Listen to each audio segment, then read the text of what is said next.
Okay. Testing. 1, 2, 3. Testing. Testing.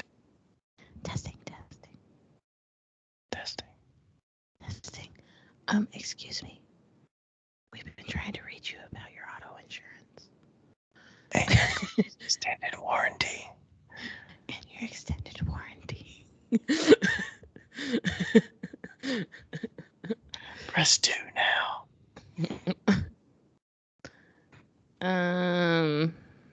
Oh yeah, I forgot that we put little bubbles next to all these. How exciting. Do we have short questions? Studio practice. That's All a right. short episode. Actually, I've got a review. I'll read a review today. Okay. Oh, this is good because Rebecca's in the studio, so she can tell me what she uses. So what do you use for air purification in the studio? Sweet.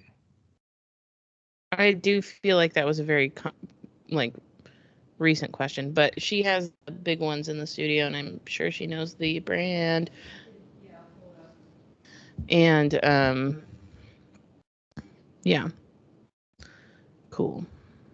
Okay. Do you want to start at 25 seconds after? WBN. Okay. 27. What? 20 30 seconds after? 30. Let's do 30. Yeah. I said 25, but you weren't ready. Or you weren't listening, so. I was listening. Hi. I don't think you were listening. Hi. I was listening. I had to change screens in my computer. Okay. Hi, Becca. Hi, Ryan. We're live. We are alive. We are farmers. Dun dun dun dun dun dun dun. I love that.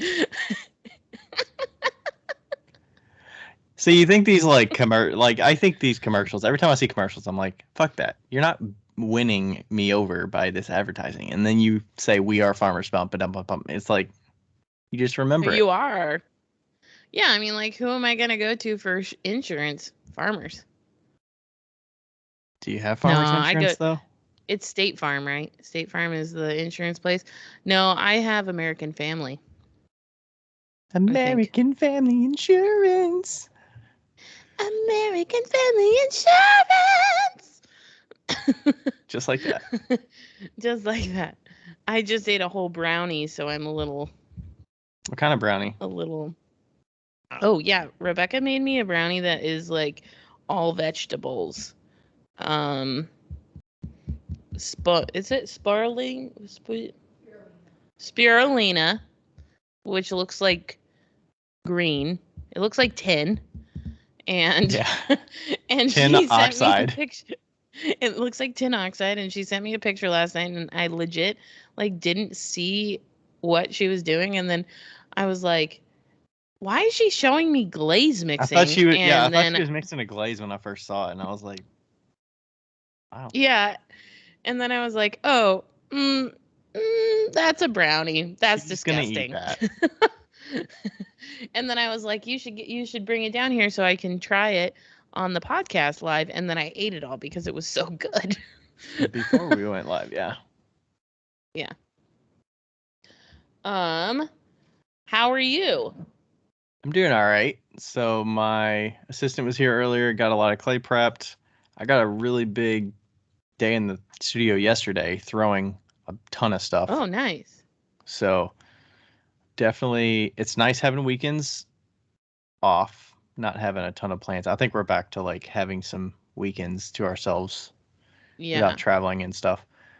And yeah, just trying to throw a bunch of stuff. Trying to actually dedicate a few hours at a time to throw instead of spending more time on the computer and doing other tasks outside of studio work. So yeah, staying productive. That's good. What about you? Wait, what can you tell us? Did anything happen with your wife? Did anything happen with my wife? She put her 2 weeks notice in at work. Yay! So she'll not be flying the skies. Yeah, I shouldn't be yaying because I got benefits from that, um, but I'm excited. Also, Rebecca's here, so I'm gonna tell her. Rachel put in her 2 weeks. Yay!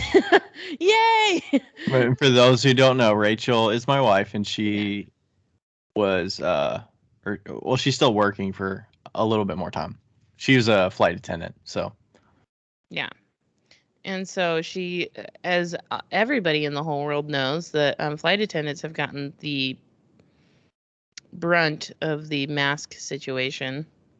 yeah, and just a number of things. It has just flying has gotten more stressful and not as enjoyable for her as it once was. As it once was. Yeah, she's been doing it. I think she's been doing it since about 2015. So yeah, it's not. This has about 7 been years. It's been a career for her. Yeah. So she's been doing some other work, doing some transcribing actually. So she's been working from home and getting adjusted to a different kind of work style there. And then she's helping me out a little bit more and looking at some other options with some friends. So I just really am excited for your guys' as next couple of years because it's all changing. It's all going to change. Definitely. Yeah, it's going to be like, what do you do? What does your wife do? And I'll be like, maybe you'll even get a third cat. I don't think that's going to happen, but you don't want a third baby? Marvel's sitting right here. You can't say that. She's sitting on my lap right now, Becca. She's going to hear you. Marvel, I'm so sorry. I don't want to offend Marvel.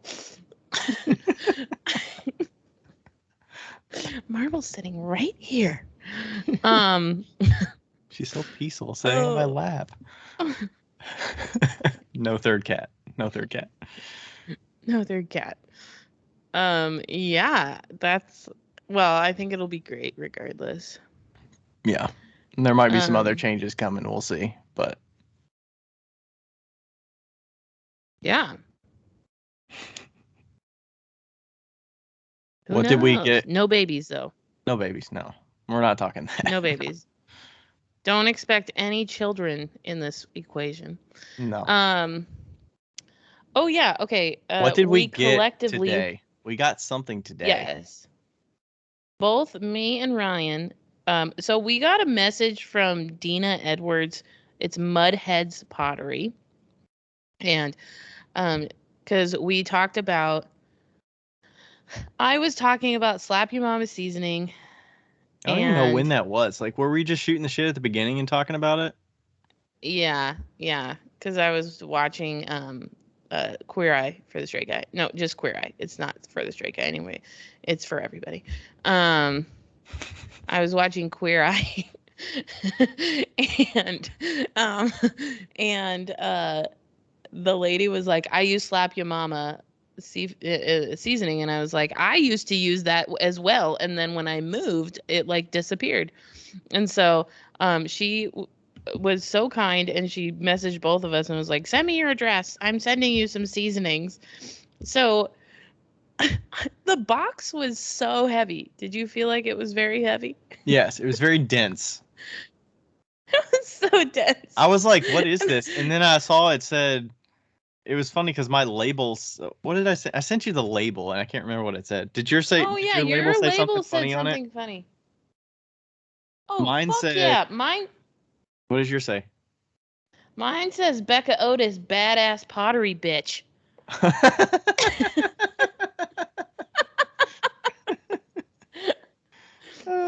Mine says Ryan Durbin, an unseasoned fellow, no longer. An unseasoned fellow, no longer. That's so funny. Okay, so we got, she's from Texas, and so we got 2 things of a Ragin' Cajun seafood boil, fixin' seafood boil, just pour and boil. Yeah. There's no MSG in this one. And then we got Uncle Chris's gourmet steak seasoning. And when she messaged me the first time, I thought she said Uncle Tony's Creole seasoning. So now I'm really, really excited because I'm really excited to use this. And the other this does have MSG in it, which means it's delicious. And see what Chris has got. Then, right. Yeah, and then we got the largest package of seasoning I've ever seen in my life. Yeah, can you show it for the camera here for those? I will. It's bigger than my face. This is Slap Ya Mama's Cajun seafood boil that is as big as Becca's face. And it's a 4-pound bag. It's good enough for 40 to 50 pounds of crawfish or shrimp, or 4 to 5 dozen crabs.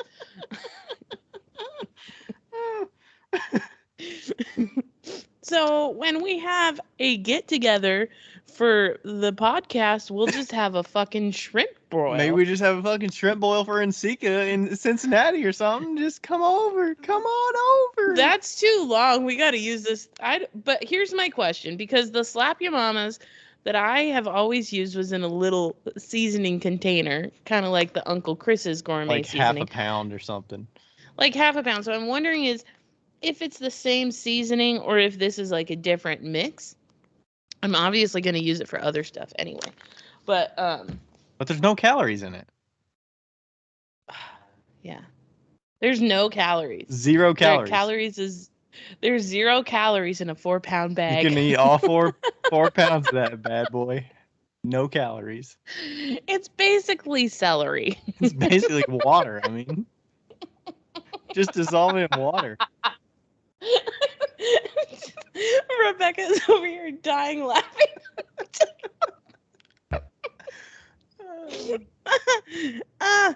So funny. Anyway, Deena, you have put so much joy in our life. What else was today. In the box? Oh, yes. And then there was dog treats for our cats. Marvel and Autumn approved. They did eat some of the treats. We gave them some of the beef ones. It said like real beef or something like that. Yeah. They were eating that shit I'm really excited. Lloyd is going to love this. There's some salmon in there. And yeah, they look very fancy. Yeah, she gave me like 5 bags. Like, how much does she have for her dogs if she gave us each like 4 or 5 bags of these things? Yeah, you got some inventory issues, Deena. I mean, Bark Box, you might need to skip a month or something. No, you're very, very generous, and we so appreciate it. I'm really excited, honestly. When I grabbed the bag, Rebecca has a picture of me like squeezing the bag. I'm like very excited against my face. So, yeah. It's going to be so good. And that is Mudhead's Pottery. I accidentally, when I was tagging her, I did MH Pottery instead of Mudheads because I missed it or something. I looked at something else. So I had to correct that, but appreciate that. Yeah. Yeah, that was awesome. Like I grabbed it on my way down here. So I opened it like while I was setting up my computer. Well, you kind of knew a little bit because I shared the box that I got. Yeah, but I don't think you knew what was inside unless you looked at my stories to see what was inside. I saw the stories, but I did not like pay attention that much. I was not aware that it was going to be a 4-pound bag. Yeah. Like that was not something. It was the focal point of the photo. Yeah. Yeah. Love it. So, yeah. Very excited. Also, this is just like a nerd moment right now, but I have this like intense love of pans, like cooking pans, like if anybody's ever used a Calphalon anodized hard steel, the old school ones that don't have the non-stick and coating in them, that's all of my dishes right now, basically. And I needed an 8-inch frying pan, and I've needed one for a year, and I got one at Goodwill. It's like a shitty it's like a shitty metal one, which is fine, but I actually caught it on fire the other day. You caught the pan on fire? Well, you remember when I lit the butter on fire and the fire department came? Oh, yeah. Who's that I don't know pan? if I told that story on here. I mean, I Did I tell kind it of on? saw it from stories, but I don't know that we actually heard about that. Oh, well, a couple months ago, I was making Alfredo and my burner was out. Like the switches were messed up. And so I thought I did turn it to 3. But when I turned it to 3, I was like just heating up the pan so I could put butter in it so it would melt. But the switch actually went to like 15 instead of 3. So it got so hot that like the output? The burner switch. Yeah. Oh. It was fried. And so it went to like a really high heat. And so then when I put the butter in it, it combusted and exploded and lit on fire in this pan. And then, and then I put it in the sink and I put a bunch of flour on. By the way, you're supposed to put baking soda on, not flour, but flour is what I had. And it was just a tiny pat of butter. And then the fire department came. And shit, was your your fire alarm going? Your smoke is smoking and yeah, shit? and when we set no, the building didn't evacuate because I texted Cameron, our property manager. I have her personal cell phone number, which I'm not supposed to, like nobody else has. So if anybody lives at Harding Street Lofts, I don't have it anyway. Just tell so people I where you texted live, her and I was like, just so you know, I set off the fire alarm in the building. So we have smoke detectors in our apartments, but we also have the fire alarm. And the fire alarm is set off by very like high amounts of smoke and heat. And so it set off the whole building's fire alarm at like 8 p.m. And I'm making Alfredo for a friend. And so I texted her and I was like, hey, I set it off. It's fine. There's no fire. And so she texted everyone in the building and was like, don't go outside in the freezing cold because it's not a real fire. You just have to endure the sound. And then they finally turned it off like 30 minutes later because their emergency contact was out of town. Yikes. So she texted everybody. So she gave everybody her phone number since you texted her. No, I mean she texted everybody on the property manager phone thing. Anyway, so I like that scent. So I anyway, all that to say, my pan has been kind of not the best after the fire. Probably shouldn't be using that pan. Well, it was a metal pan. It wasn't a nonstick pan, so it's fine. I scrubbed it real good. But Rebecca got me this carbon steel made in pan for Christmas, and it's beautiful. It's so pretty. I've been oodling over them for a long time, but I haven't pulled the trigger, and I'm very excited about it. Okay. So you're not going to be making body wash in that pan, and you're not going to be no body wash in that pan. No. I'm making a lot of Alfredo sauce, though. Nice. And steaks and chickens and shrimp with my fucking slap ya mama seasoning. Shrimp boil. Mm-hmm. Yeah. I got some shrimp in the freezer right now. I don't know that we've ever actually made seafood like at home. That's not just like popcorn shrimp or something. I don't even think we. Well, now's the time, Ryan. I do like shrimp. Now's the time. Shrimp's delicious. It's expensive though. I bet. Yeah, especially now. I'm sure all that stuff's expensive. It's pretty affordable at Aldi. You just get like a bag of frozen shrimp? Yeah. But there was like 4 different kinds, and I was like, oh shit, which one do I get? The one that's peeled, the one that's not peeled, the one that's cooked, the one that's not cooked? Like, what do you get? No idea. Aldi's supposed to have less choices. What the fuck? Yeah, why do you have 4 shrimp choices? Yeah, so probably need like a bag of shrimp or shrimp cocktail. Like 2 choices. 2 choices. We have jumbo shrimp, tiny shrimp, medium shrimp, like all the shrimp. Yeah, so that's my fun stuff. That's what's new. Pretty much. I mean, I started work. Are you I'm happy back to be home. back home? Yes. Yeah. Very much so. It's nice to have a schedule again. Yeah, because you're gone for a whole month, so. Yeah. Yep. Okay, so you're going to do a review. Yeah, let's do a review. And I got a new mic. Yeah, so if y'all hear the difference and it sounds if way you guys better hear for the Becca, difference, let us know. Yeah, if you hear the difference between me and Ryan, let us know, because if his sounds less good than mine, we're going to get him a new mic. So, mine's already pretty good. And his is already pretty good. My mic just bit the dust. We don't know why. It just kind of like died. So. Yeah. All right, so let's read this review from, I want to say Dasha, but I think it's Dasa. Oh yeah, she's from outside of Slovenia. Yeah, Slovenia. Slovenia. Is it Slovenia? Slovenia, I think. Slovenia. I don't okay. know. This is kind of funny. The title of it says, "Love it when you just shoot the shit." We do that a lot. It says, "Hi Becca and Ryan, waving from across the pond from Europe, specifically Slovenia. I've been an avid listener for about 6 months now, and I'm enjoying every single episode. You guys make me laugh, and also I love discovering how we all have the same problems, questions, and types of thinking regarding pottery. Listening to your podcast while throwing and or working in general in my studio is something I look forward to. Hugs to you both, Dasha." Oh, that's such a wholesome review. Yeah, it's great. I like it when you read the reviews because you have good voice dictation.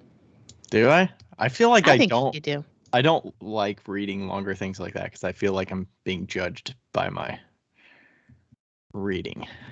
I know you're self-conscious about your reading, but I think it's pretty good. Okay. It's better than mine. Yeah. I just read very short parts at a time. Like I'm not looking out the whole sentence to think about how I need to read it, kind of thing. Yeah. You know? Yeah. Okay, here's the question for the podcast that literally starts with question for the podcast. What do you use for air purification in the studio? Seeing Joe Thompson and John Schmidt talk about their new devices has got me thinking about it. Thanks. That's Thistlemore Pottery. You have something, or you have I have something. I have a small one that I keep over by the kilns because that's where I mix my glazes and do the waxing and stuff. So that's a Amazon. It's like a round standing air filtration thing, and it has a number that it generates based on the quality of the air around it, and it can auto adjust and suck in the air, filter it, and do whatever. It's not going to be as fancy as huge units that people have, but I think it's good the amount of space I have, and I'm pretty conscious about keeping the dust down anyways. Your space is really clean. Ryan's one of those people that if a tiny little like I'm not sweeping stuff onto the floor. Yeah. Yeah, if like a trimming falls on the floor, he picks it up and puts it in the bucket. Yeah. I've seen him do it. I just did it tonight when I was trimming stuff. Yeah, because it's especially get it when it's wet, Yeah. I mean, the worst is probably just leaving trimmings inside of a bin, and then I'll dump them in a 5-gallon bucket. But I'm always cautious to cover the 5-gallon buckets up that are slop, so that there's not dry stuff just sitting and all that. But yeah. So I'm on Google right now, and so Rebecca's in this. She's pouring candles right now. So I asked her what they have at the studio that I work at, and then I'll tell you also what I got from my studio back home. And here's something that needs to be said before we talk about air purification. I'm not positive that Ryan's air purifier is good enough for silica dust. So it says silica dust particles from 0.01 to 100 in diameter and 10 microns or less in length are a significant health risk. Mine says true H13 HEPA filtration filters 99.97% of particles as small as 0.3 microns. Yeah, so I believe that silica is... I thought that silica was 0.1. But why can't I find it?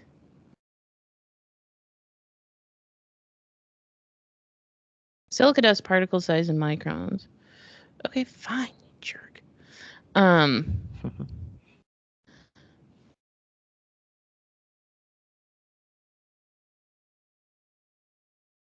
I think that it is, if I recall from my past research, it's 0.1, but I could be completely wrong. So we're just going to assume that it's less than 10 microns. But 10, I would say 10 microns down to 0.1 microns. It's a big difference. Or let's just assume what you said. I think it's probably 1 micron. Mine says it goes down to 0.3. So you're saying it's less than 0.3. You think it's 0.1. I think it's 0.1, but I can't be sure because nothing is telling me what the actual size of silica dust is, which seems ridiculous. 0.01 micrometers in diameter. Yeah, I think it's 0.01. 0.1, 0.01, somewhere in there. So, anyway, moving on. What does Rebecca have? Did you say what Rebecca has? So Rebecca, yeah, that's what I was getting to. Rebecca has the WEN, WEN dry dust collector with polyester filter.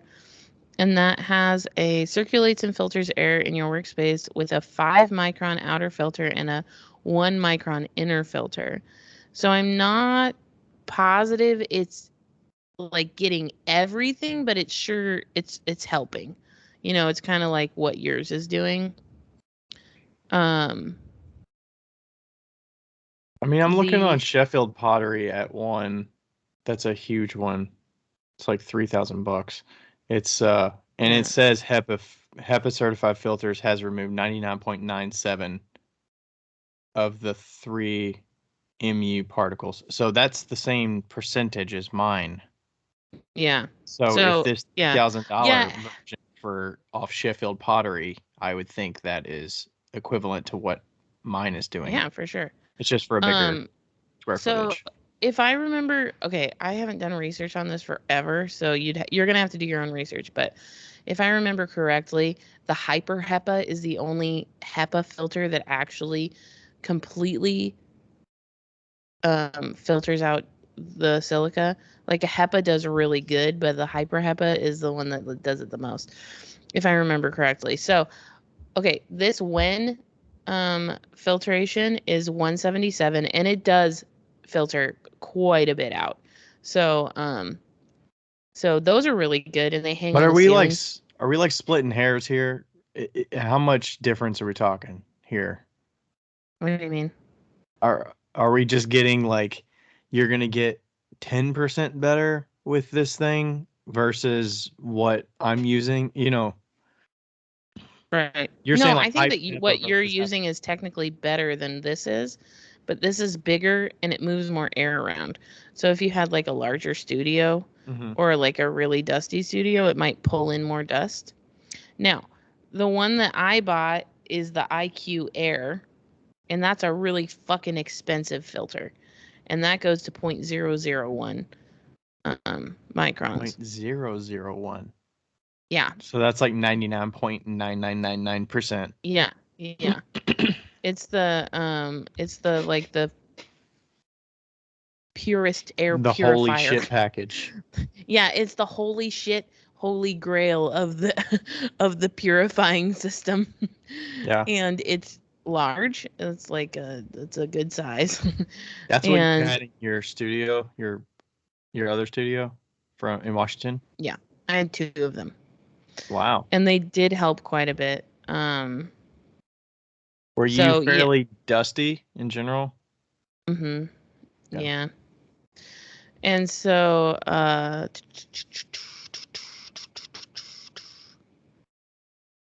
it, yeah, so this has like 4 different filtrations systems in it.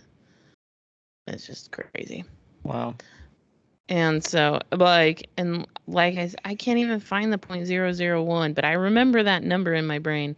But Okay. I'll trust you. but yeah, but I don't know if buying an $800, $900 filter is like that $3,000 filter. I don't know if that's even realistic. I think that like really buying one of these dry dust collectors is good enough. And it's only $200. I mean, like that's a drop in the bucket for, Yeah. Mine you is know. the Silver Onyx ONYX air purifier for home. Mine's based on a large room, 500 square feet, and it's about $170. Yeah. I mean, So that's what I've got. I think like buying one of these that's like $180 is fine and dandy, especially if you have like a home studio. You're not going to get it that dusty, and if you are getting it that dusty, change. Yeah, I think there's a number of things you could be preventative about that you don't Yeah. have to introduce dust. You can't just say, well, it's going to guarantee to be dust. Like there's things that you can do to cut down on dust so that there's just Yeah. not dust sitting in the air at all times. Yeah. Yeah, it's just Especially if yeah, you're the you one can controlling everything, you know? yeah. You can definitely make your studio better just by mopping once a week, Hmm. and like less dust once a week, and so I And think like that not it having starts with that. fans on while you're doing things with dry material so it's not blowing all over the place and Or don't have a suspending in the fan air in your studio at all, at actually. all. Yeah. Like just at all.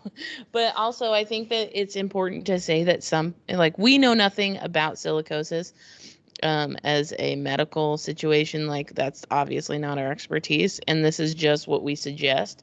It's not set in stone. Like you have to do your own research on this stuff because it's your lungs, not ours. But what I will say is that there's plenty of people who have been in a studio for 50 plus years and have never used a filtration system and have never used a fucking, like, some people haven't even ever used a mask, a respirator, and they've never gotten silicosis. And then there's some people that have been in a studio for 3 years and used masks and did all the things and they got silicosis. It all depends on your immune system and the way that you are personally. So Hmm. you can do the best you can to prevent it, but at the end of the day, your body's going to choose whether you get silicosis or not. Only you It's can prevent only you silicosis. can prevent silicosis. Yes. You know what? So back in the day, I got a book called Safety in the Ceramic Studio. It's like a very small paperback. It's like $10 on Amazon. Um, Yeah. and it's funny because the guy that authored this is the same guy, I believe, on this one clay group that is. Do you follow a clay group that's like myths in the studio and Mm-mm. stuff? Okay, but it's Jeff Zemeck, Okay. and he wrote this book, and I just connected the dots. He posts a lot of things about like myths with S cracking, and he goes at length about like why and stuff. So, Yeah.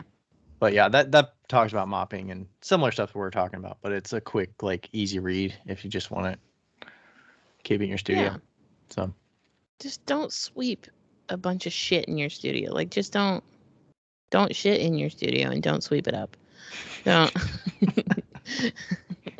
just leave it there. Just leave.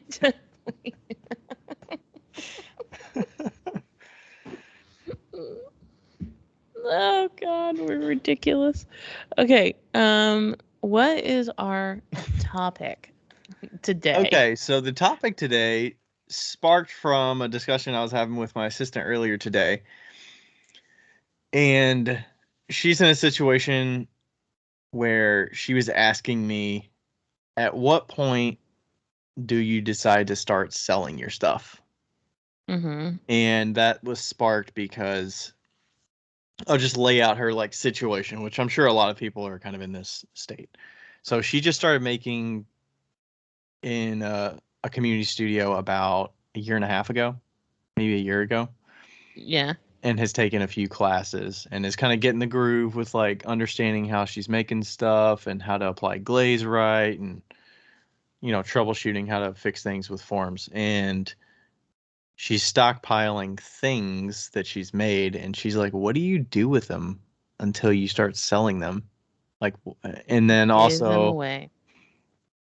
she's now that she's working for me, she's kind of offsetting her costs at the studio with the payment she's making here. So Yeah. she was asking me a little bit about, when did you decide to start selling? What factors or what questions do I need to think about as I start to go down that path? Or what are the alternatives, I guess? Yeah. So Mm. I would suspect a lot of people are in this situation. Either you've been making for a bit and you're like, I don't know what to do with this, and you're in an apartment and you don't have a lot of space, or so. Who was the guy that like made for a whole year before he sold anything? Was that Matthew's Pottery or like God, who was it? Matthew's Pottery? Matthew something's Pottery or something. I Matthew remember Kelly? seeing oh, it must have been Matthew Kelly. Is that the one that John Schmidt went and Mm-hmm. did a wood firing with him? Yeah. I think it was him. I'm not positive, but somebody like made sure that they made pottery for a full year before they started selling. Mm-hmm. And I thought that was kind of interesting. I feel like that's a good benchmark, you know? That's a I good think that goal. I if, mean, I think it depends on I don't know, there's a number of things. It's like, are you talking a year as in you take 4 classes that are 6 weeks at a time over a year because it's a whole like you have 4 right, sessions? Or are you talking a year where you're getting some good hours on the consistent. wheel, or in the Yeah. studio? Yeah, I know. That's a good question. I think that if you look back at it, we all started selling before we should have started selling. And I feel like that's the and I feel like that's like the I don't know, it's kind of like it's just the way it is. You just start selling before you should. Because when you start selling, And yeah. you learn all the things that you shouldn't have done that now you should do. You know? Right. And you've got pots out there that maybe were subpar. Oh my God, how many Or pots definitely have people subpar, not found? maybe subpar. How many pots have people found in the Goodwills in all around Washington If you that saw are a pot of like, yours that was from Goodwill, there was a Goodwill that was not a good quality pot, would you buy it and then break it? no, Yours?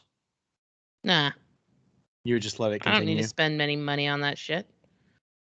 I'm not gonna spend money on my own shit. No, Like, I'm saying spend money on it to buy it, to break it, to be like, this is not quality enough to keep circulating out there. You wouldn't do that. no, I wouldn't do that. no. I was just suggesting it. I would never buy my own pottery to break my own pottery. Like, I'm not gonna spend the money to, to break something. You're just Like, going to accidentally somebody knock else it can off the have shelf. it. Yeah, somebody else can have that like shitty pot. But somebody else will love it. Like somebody will love it. That's how it always works, you know. The shittiest of cups that you have. Oh, Lord. Man, I went to my friend's house.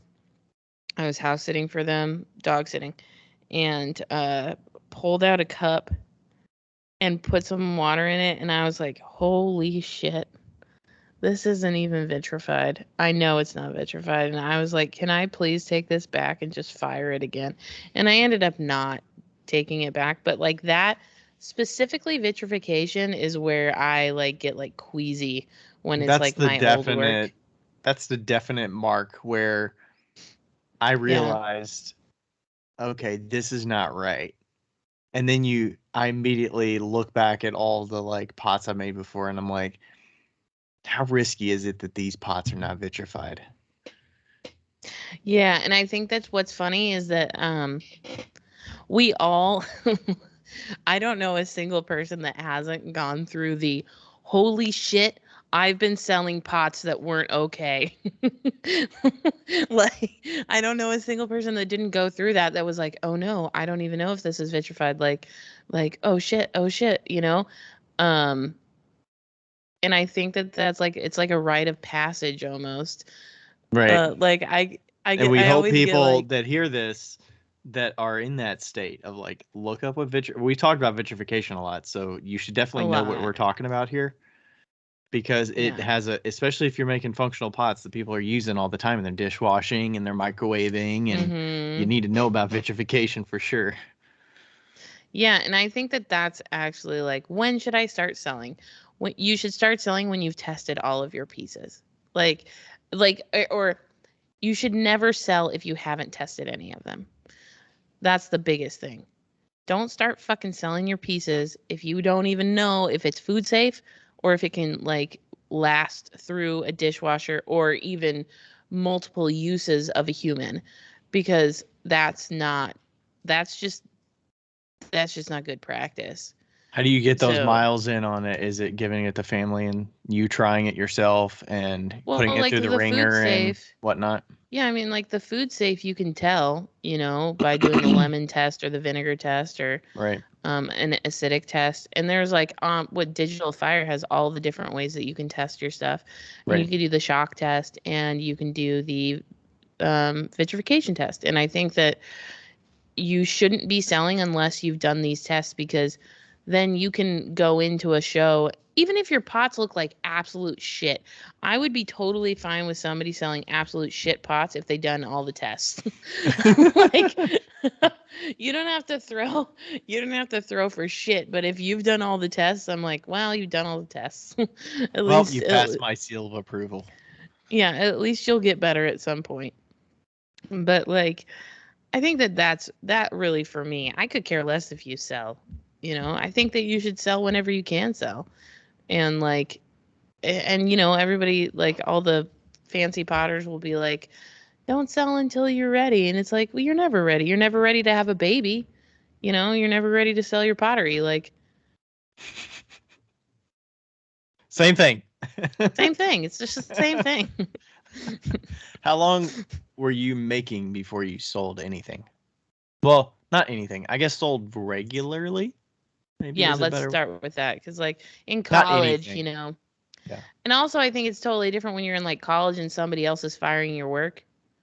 You know, and like they've figured out that everything is vitrified or blah blah blah blah blah. Like it's cone 10 and you know, stuff like that. So, I mean like I sold some stuff in college, but I didn't sell regularly until um 2014. 2014. And Mhm. how long was that ended when you started? Oh my Sorry, gosh, I started doing pottery in 2009. 2009. Okay, so 5 years. Mhm. Yeah, Yeah. mine was similar. I started in 2007, which was in high school. And when you're learning in that level, like you're not thinking about selling, you're just like worrying Yeah. about making stuff. I mean they are now, but we weren't. Yeah, I was, and then I started selling in technically probably 20, not as a business until probably 2015, but I probably sold some stuff in like 2014. Yeah. So that was 7 years. Yeah. But most of that is just, you're making stuff. I might have sold some stuff earlier than that And when I was Ryan's like working at having studios and they yeah. had sales just at the end of a session or something or in the Yeah, but season. But that's I not feel like really like that doesn't even regularly. count. that doesn't even count, you know. It's like what what your assistant's going through right now. Like, I think that it's absolutely 100% appropriate, especially if it's coming out of a well-known studio. Like, they're firing her pieces to a consistently like usable state. And like, I still think she should do the tests because everybody should do the tests, but like, have a fucking garage sale at the end of the quarter or whatever and be like, I just need to get rid of this shit. Like, please come take these pots, and don't like sell them for cheap, you know? Like, just like at that point you're just like, please take all of this. Like, I don't want it in my life, you know? And Like, you're if really you just those pieces that you're making in the first I want to say like a couple years, but the first, you know, the beginner stage or the intermediate stage of yeah. your learning, they're really just test pieces for you to get better and better. Yeah. Yeah, and I think that it's totally like, I had a garage sale, or I had a driveway sale because I didn't have a garage, but like, I had a driveway sale and I made like $1,500, and I sold every single pot for like $3. Like, it was literally like an actual garage sale. And Right. I think that's totally fine. Like, I just made a bunch of shit though.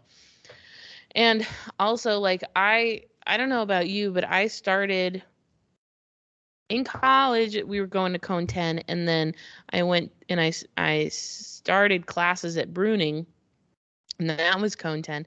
And then I moved away from Bruning in probably 2014, 2015, and started making my own glazes and like testing them and like making all of the glaze recipes. And so I knew that Bruning was a-okay, because Bruning had to be a-okay because they're a functioning production studio. So every single glaze and clay that they're throwing has to be food safe. So there Right. wasn't even a need, like, I didn't even need to test anything, even if I didn't, you know. You mostly need to But test them to give yourself peace of mind, and you also just need to know the yeah, education of knowing how to of do testing. that, because when you get a Yeah. new clay body or you get a new glaze, you need to know how to verify that it is safe. Yeah. Yeah.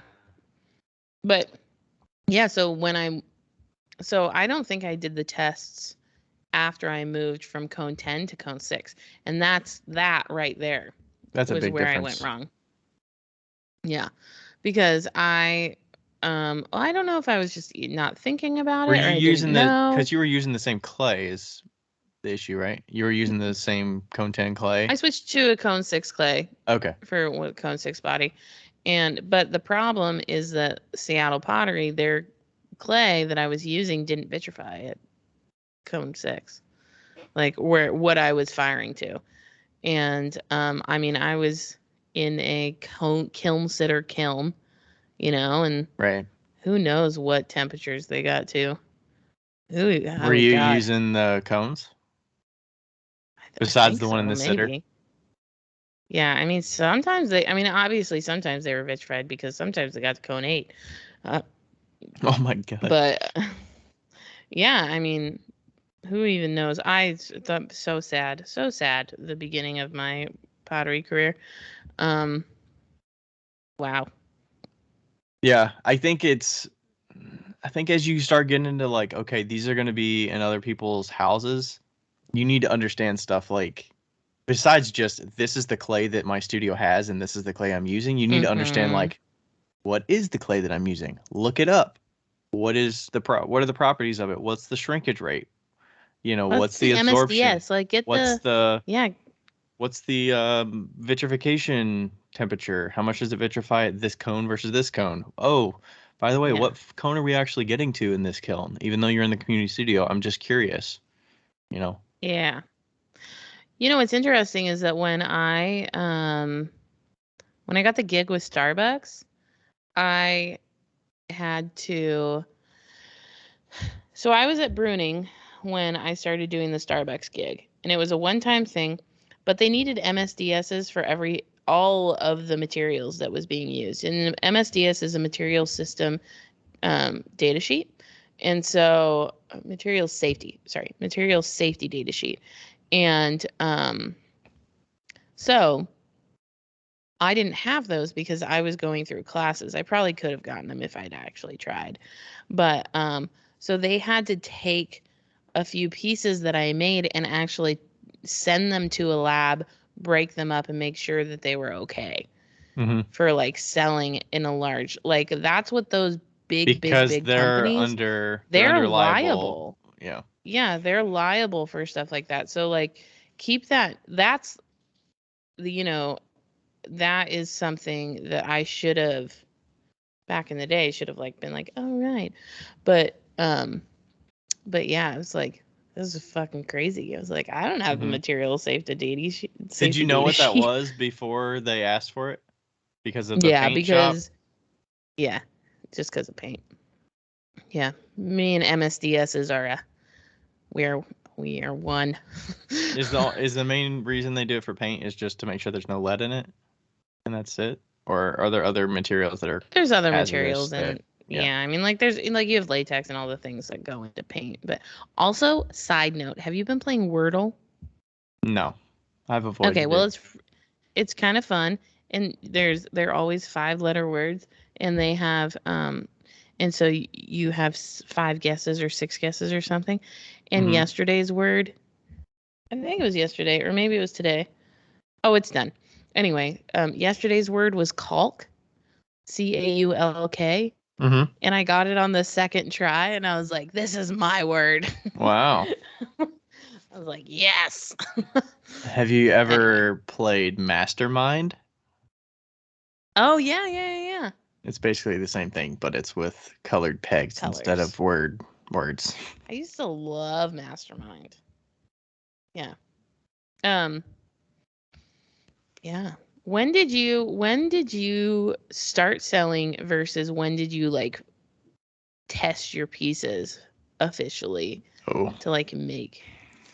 I mean, I probably started selling in, let's say 2015, 2016, like as a business. Yeah. And I probably didn't test my stuff until, I don't know, 2018, 2019. Yeah. Yeah. Yep. I mean, I think I I was definitely like an inheritor of materials. Like I think the person I yeah. got my wheel from, my like Brent wheel, she had a bunch of clay, so I got that like standard 182 and you get like, 6 boxes of it and you're like, "Okay, I'm set." I Yeah. got a good amount of clay to get going. And then you get going and then you're like, "Oh, I need more clay. Let's go get the same clay that I had." You know? Yeah. And then I inherited glazes, so I got all the glazes from them. And then I'm like testing them out, seeing what I like, seeing what works, seeing what doesn't work. And the person I got my stuff from was a hobby potter, so they weren't. Right. And I just picked the glazes that I kept the glazes that I liked really well, and then I just didn't really use the other ones that I didn't like. And I still use a lot of those today. The juicy turquoise was from them. The floating blue was from Yeah. them. The bone was from them. Um, you know, some of those have been around for a while, and that was just I just happened to keep the same stuff that I got from that person. Yeah.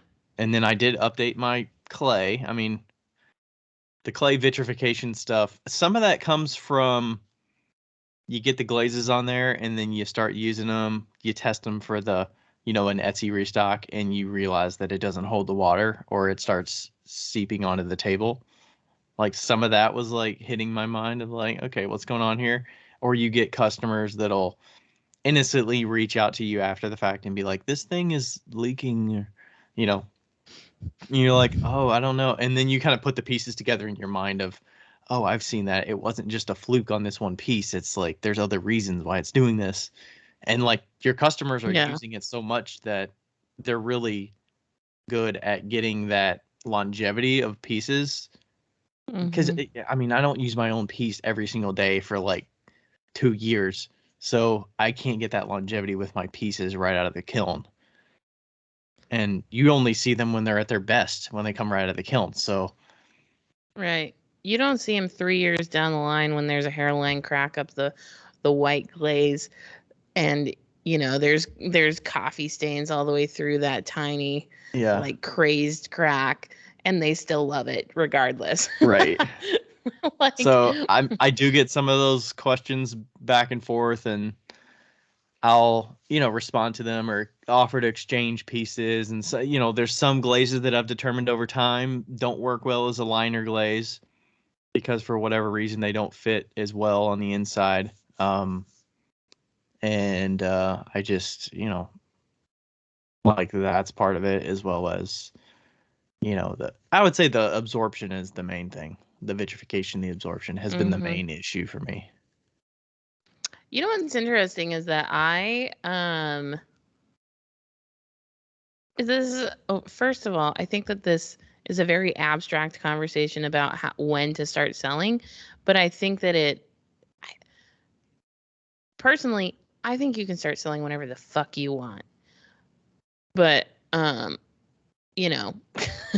but like these are just what I think that these are just what we've found that we needed before, like we wish we would have known. Yeah. Before we started selling. But it's not a prerequisite. It's gonna be better for you in the long run if you know this stuff now, because if you come across this stuff when you have a bunch of your pots out there and you get a bunch of customers coming back to you with the same problem, you could avoid that if you know this stuff beforehand. Yeah, I feel like I knew vitrification before I knew what vitrification was. So like, oh, definitely the leaking on the table kind of thing, or was it something else? Not even the leaking on the table thing. No, for years, you've seen me do this. For years, I've taken pots out of kilns and licked the bottoms, and you don't lick them, but you just like. Why would you randomly do that though? Because like you realize like. I like knew what vitrification was without like knowing how to test it. Like I would put my tongue on the bottom, and if it sucked in all the water, I was like, oh, that's not like good enough. It like wasn't fired high enough. I want to know what sparked that initial lick of the bottom of a pot. I don't understand that part. I don't know. Maybe Bruning did tell me about vitrification or not. I don't know. I mean, like it's appalling and amazing how many people don't know what vitrification is after going through either higher education clay works or like studio stuff. And I would be put into that category of like somebody who didn't know exactly. But it might have been something that I was taught that I just was like ingrained in me, but that I didn't know what it really meant or what it needed, And but I would say that when I started in 2014, and I think I tested, I know for sure I tested food safety. I know for sure I tested food safety in probably 2015, 16. And I tested shock in that same time, like right when I got the glazes, because I was making little oil bottles and I put vinegar because I was freaked out about if cobalt would leak out of my glaze. Into the vinegar that you're pouring on food? Yeah, that's another thing. Like you can put vinegar in it. If it sucks out the color, then it's not safe. And so I like freaked out about it. And then I don't know the vitrification thing. I don't think I think I maybe like knew it was wrong, but like didn't have any idea how to fix it or to like what to do. So. Right. But I did an official vitrification test. That's when Jen Beachy told me about it in 2000. Was that 2017? Yeah. In 2017. And all my pots were fine. Like by that time, I had switched clays because I knew something was fucked up. And I mean, you can only do so much with commercial clays you're buying. You kind of have to just bite the bullet and switch clays. Yeah, and by that time I'd already switched. Gosh, I think I still have that screenshot of Jen sending me the formula for it. The formula for what? For determining vitrification, absorption Yeah. stuff? Yeah, I think it's on Digital Fire. Go there. Go there. Yeah. Go there. Okay. Hey. Yeah, and the other discussion I was just having with her about the starting to sell, it was you have to figure out what avenues do you want to sell? Like, are you going to go the So true. online route? Are you going to go the in-person route? If you go the online route, you're going to have to nurture those people a little bit. You're competing with a lot more people. You have to, you have to have some kind of setup for like can you ship stuff? Do you have the space to be shipping things and storing shipping material? And does your time frame work with that, or are you more of a hey, I'll sell it 2 or 3 shows a year and we'll just see how it goes in person? So she was kind of like, I can do the shows, I think, and then do you have the space to store all the stuff when you sell at shows? Yeah, here's the thing that I think. Here's my old opinionated person opinion. I think you should always start selling at shows, and the reason is, or even if you get like famous online for something stupid, I think that you should always sell at a show because people tell you the fucking truth at shows, and they'll see like what they pick things up and they buy things or whatever. You can have so much success online by the way your pieces look, but then when they pick them up, they're like, "What the fuck?" Like, I hate this. They're not. It's not meeting what they had in their mind. Yeah, so I think that you should at least do one in-person show, like just to see. Yeah, like, I mean, I would do more, but I also think that online, I know that you probably agree with this. Online can fucking kick your ass. Like, if you start out online, yeah, I would say there's more there's definitely more risks there. I mean, how much money did I waste on like not knowing efficient ways to ship things? I didn't even discover first class mail until we were talking about it on a podcast that I could do that on Etsy.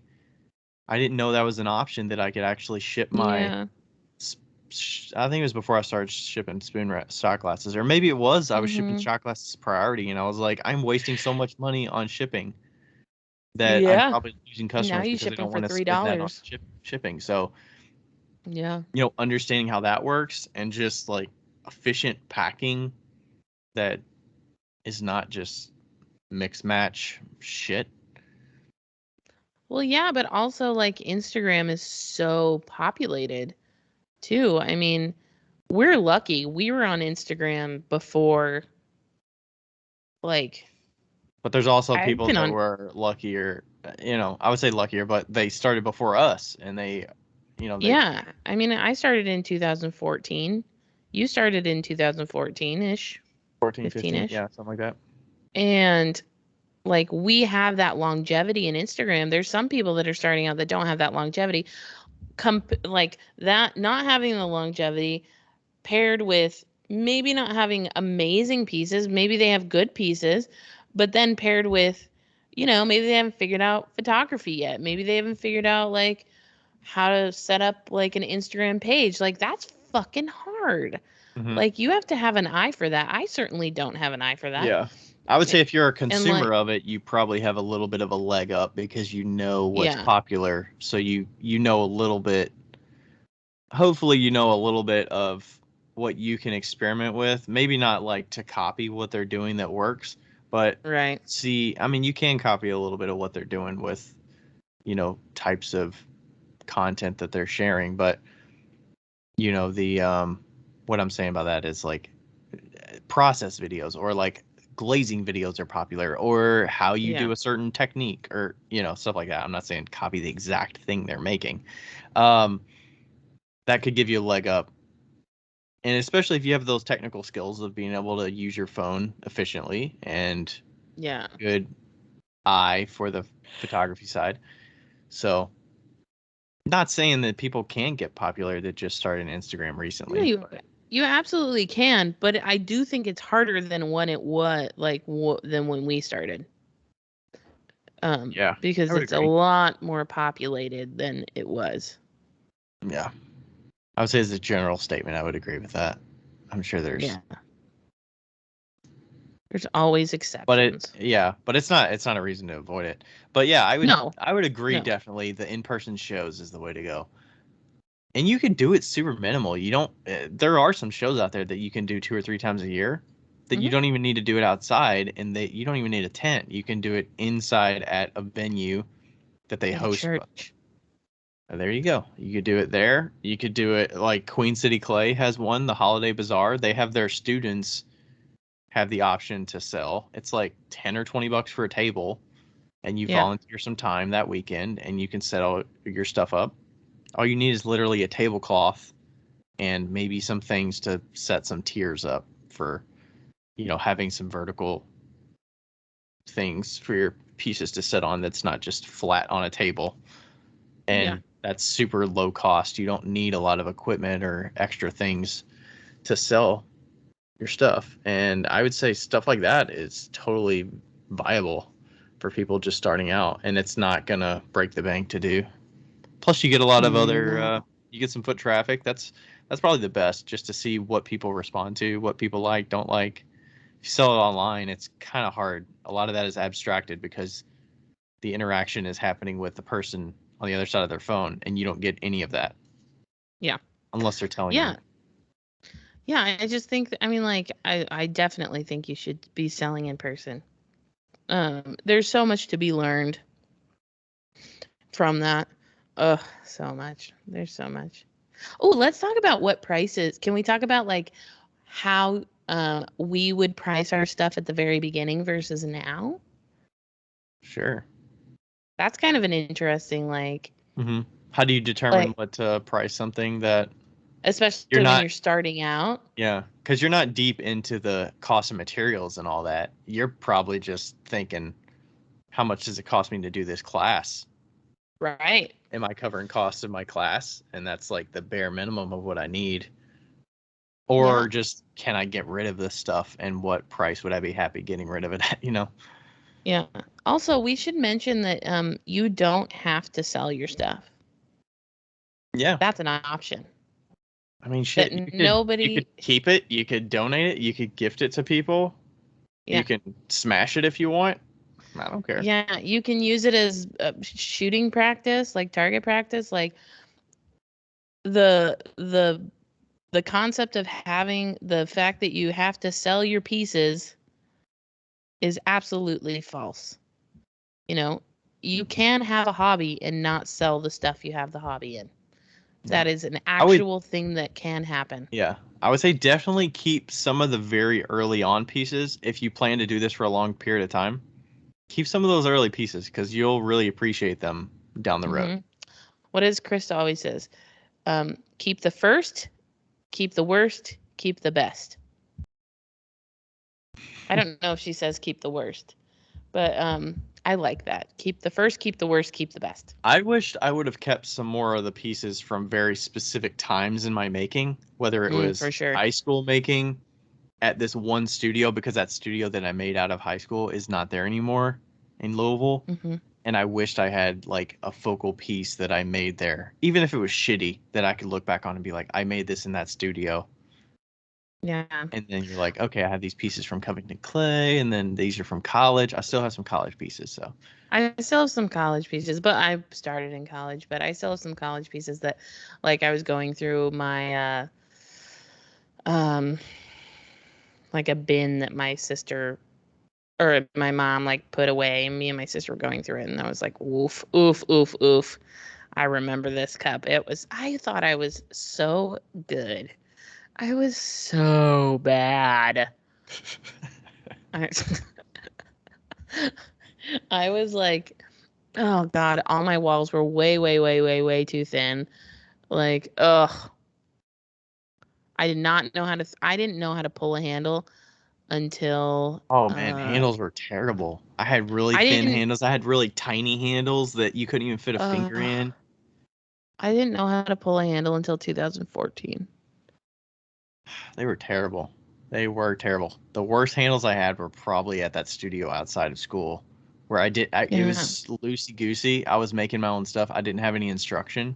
I was really just Mm-hmm. renting studio time, and my handles fucking sucked. And then I had an experience when I was in high school where my teacher actually like tore a handle off my pot. Oh no. My teacher never taught us how to do handles in college. I was like, But what I the kind of like fuck? I took the very bohemian route in college. So um but Yeah. I feel like I learned to pull a good handle in college from Ben Clark. And that's the way that I make my handles today. Thank you, yeah, Ben your Clark. handles are great. I would say so a very specific memory I have is always washing my hands in the sink in the college clay room. And there's a poster right in front to the left a little bit. And it had a billion different types of handles on it. Yes, I've It was seen that probably same from, poster or one from the same yeah, company that probably comes it out with it was every like time, all the time. from Encika or something like a long, long time ago. And I would just stare at that poster and like, and I could never figure it out. Like, just, It probably showed the process of pulling it, and then it showed just different handle shapes and yeah. with like backfills in them, I think, and Oh God, yes. so And many. then like Yep. the ribbed ones, like the ones that have texture on them. Yep. Yeah. Okay, anyway, we were talking about cost. What should you sell your pieces for if you are a shitty potter? I'm kidding. No, if Know where you're at though, right? huh? I was selling when I was starting. I was probably selling mugs for like $15, I think 18 that's a bucks. really appropriate place to start. Yeah. I don't know. Hold on, let me ask Rebecca. Hey, how much did you sell your pieces when you first started? $5 each. No matter what it is, a bowl, mug, cup, plate. Yeah, didn't matter how big it was, didn't matter what it was, $5 each. I think that's a great price. Yeah, she says it covered her expenses. And like really, I mean, To I get rid think of it that price. I mean, it depends on how many pieces you got, but yeah, that's a good. people think so highly of themselves when they start out.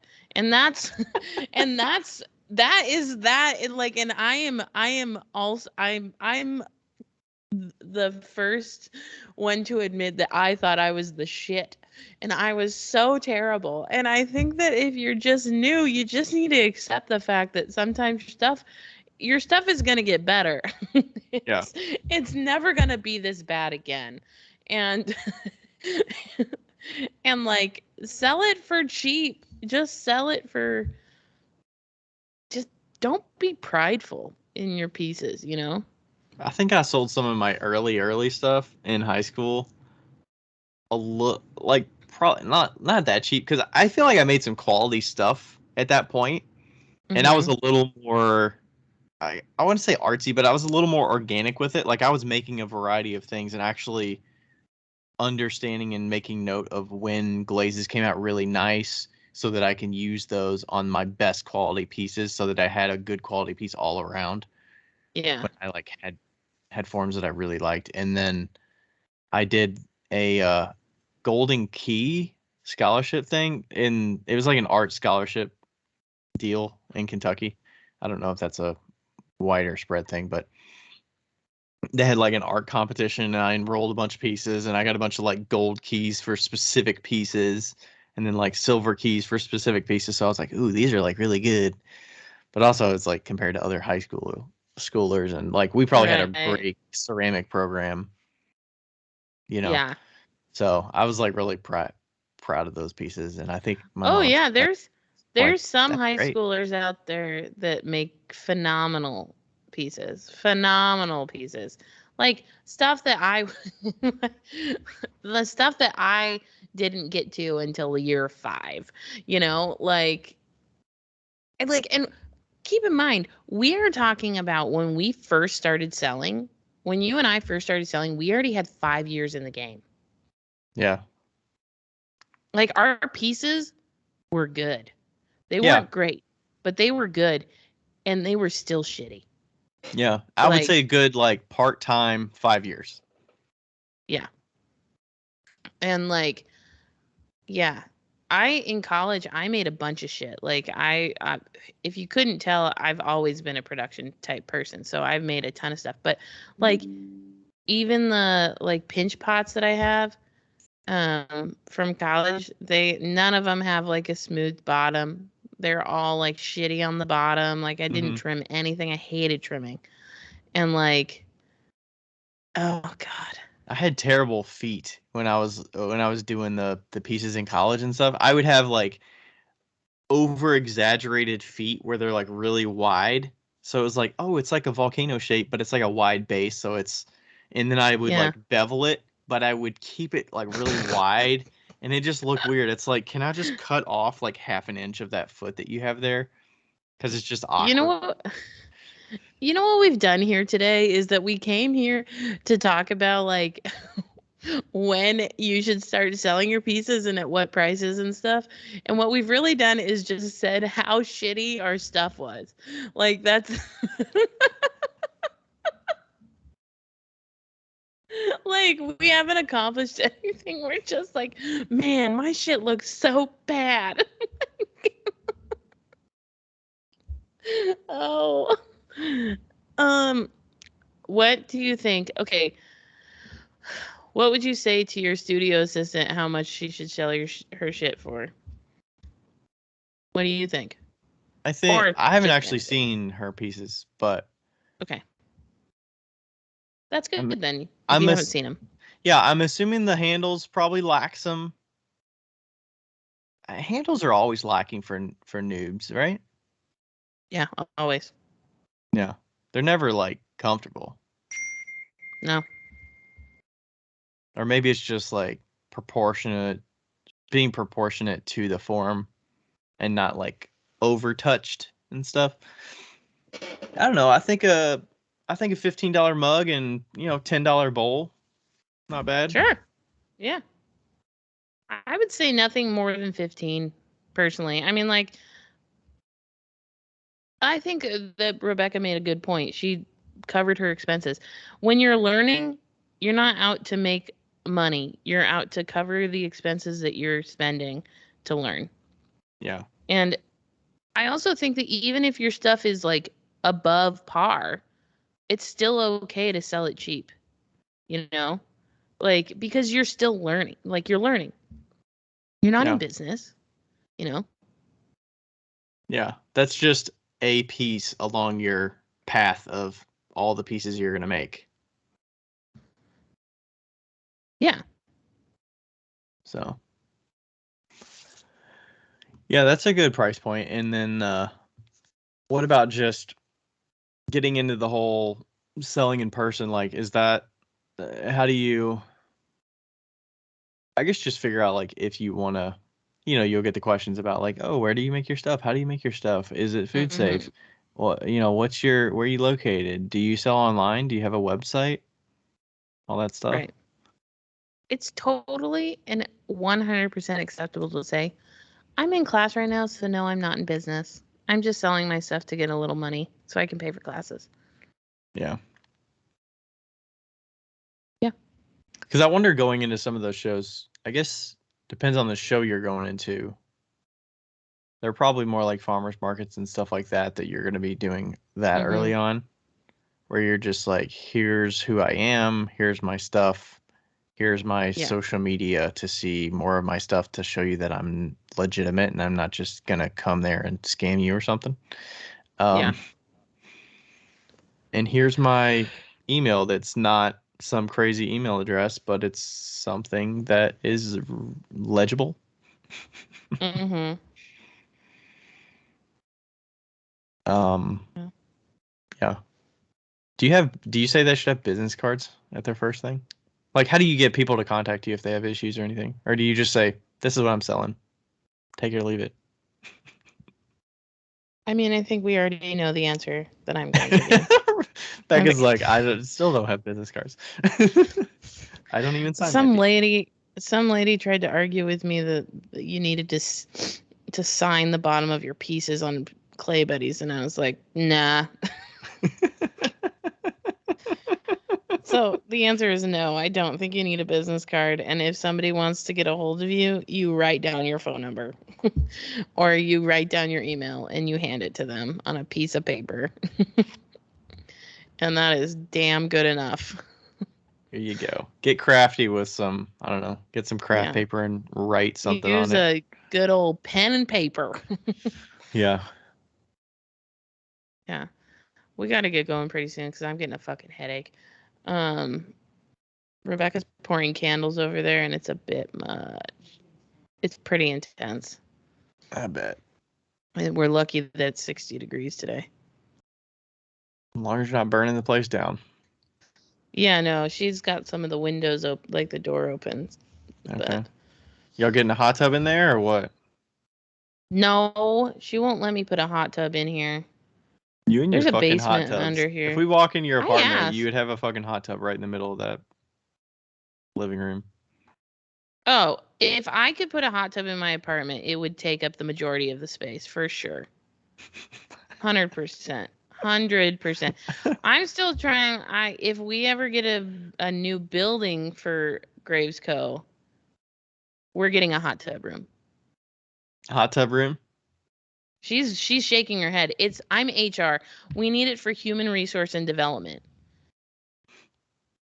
Team building? And team building, yeah. Team building. Okay. Thursday team meetings in the hot tub, muscle relaxation station. Okay. It's a write-off. We have hands to cure. Get a massage.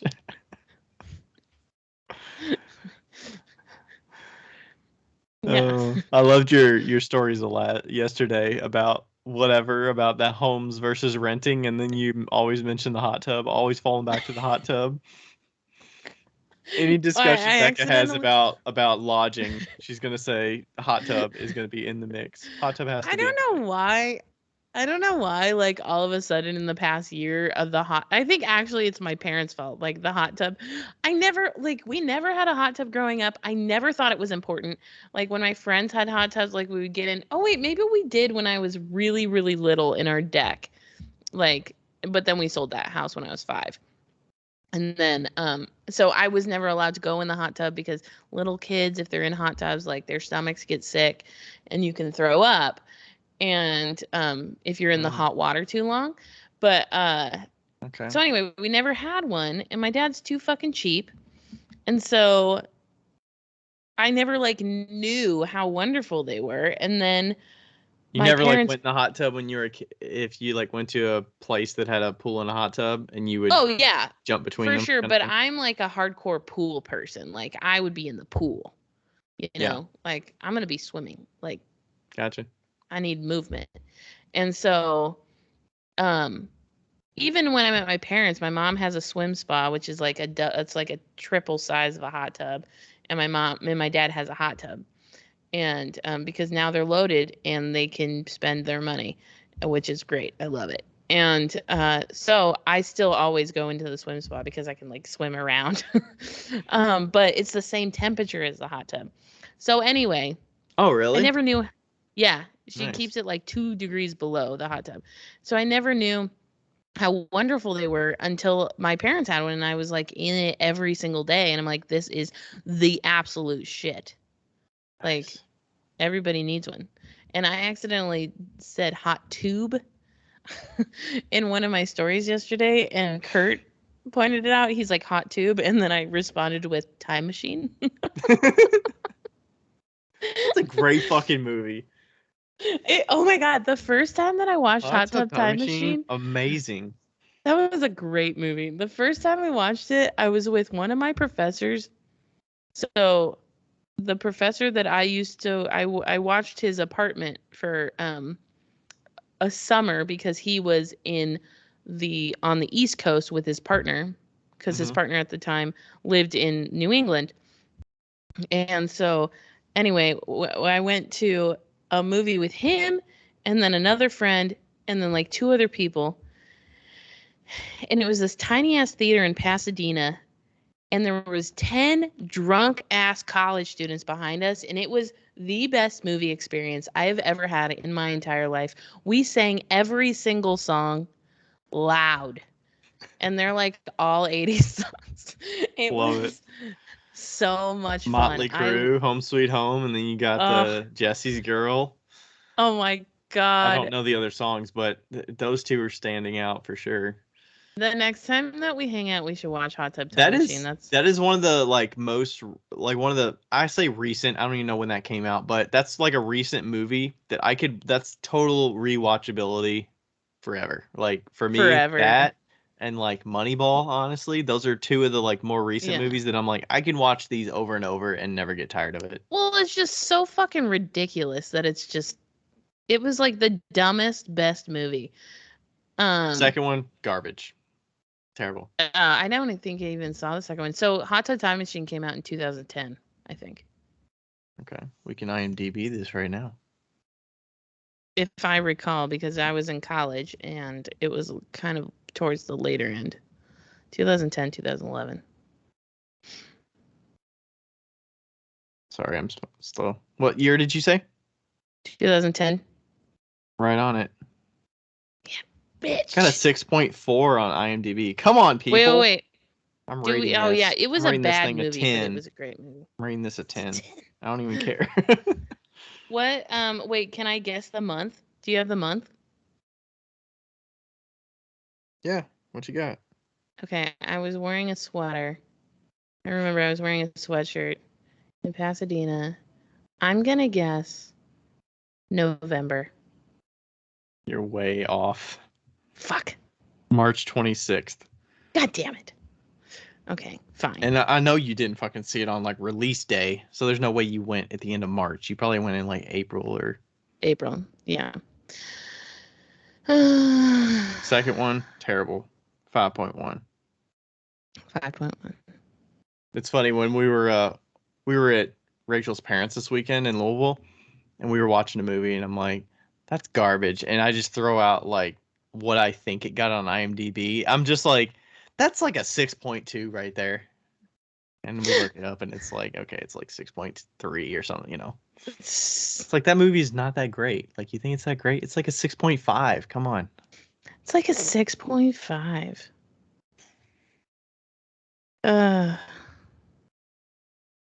Yeah, so your hot tub discussion, we were talking about the back patio and stuff, figuring out for this year, and I'm like, we're not putting a hot tub this year. Well, maybe down the road, but we'll see. Do you know what? I'm posting this to my stories right now. Do you know what I saw at Costco? A blow up hot tub for $3.99. How big is it? Plenty big for 2 people. Blow up hot tub. Yeah.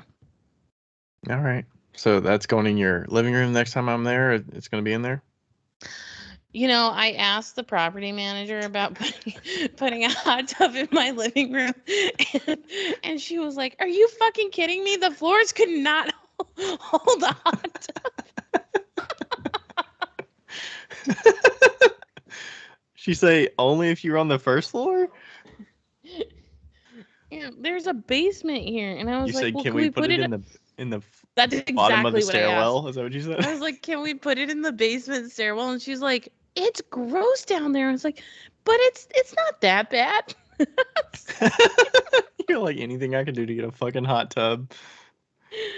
I almost convinced my landlord over at my personal studio. He really wants a hot tub too. Oh my gosh. He said we might be able to get a pool in the parking lot. Oh my god. That's great. That is great. When I was a teenager, we would go down to like Florida and stuff. I always enjoyed the steam room. Steam rooms were good. Saunas, yes. Somebody messaged me and was like, "We're trying to decide between a sauna and a hot tub." And in my mind, I was like, "Well," I'm like, I wonder what Becca said. It was not appropriate in my mind. I did not say what I was thinking, but but I was like, just put a hot tub inside of a wooden shed, and that year you get both. Yes. Well, you can make a sauna. You can make a sot tub. Man. Now I kind of want to know what you said, but maybe the audience shouldn't hear what you were going to say. Yeah, I'll tell you after we get off. All right. Yeah. Anything else today? No. No, there's nothing else. All right. Nobody's ever ready to start selling, so start selling if you want. Or Yeah. don't sell ever if you don't want to. Yeah, you do you, boo. You're in control of your own destiny. All right. Thanks, Cool. everybody. Peace. Bye.